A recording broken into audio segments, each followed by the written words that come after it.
I want to say a big thank you to the Hide and Scratch team for very kindly sending through to us, to our little hairy gremlins, these really wonderful scratchy box and these silver vine chewy sticks. They are going to absolutely love these. Let's take a look. The box came flat packed and it came together really easy. There was instructions in there, but you didn't really need it, to be honest. It was very, very simple to put together. The base is really thick and really nice quality. Overall, it's really thick cardboard, so it is going to last a very, very long time. And it all fitted in really nicely as well. And it looks really cute. First test is giving it to Miss Mabel, who's very fickle indeed.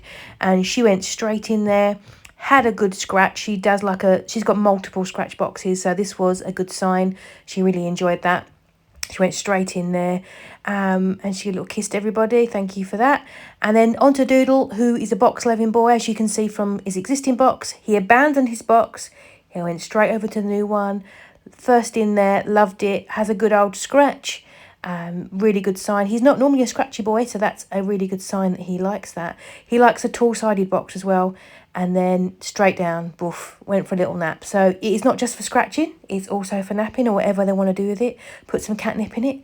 Thank you so much to the team for sending it through. It has been an absolute winner. We really do appreciate it, from Mabel and Doodle.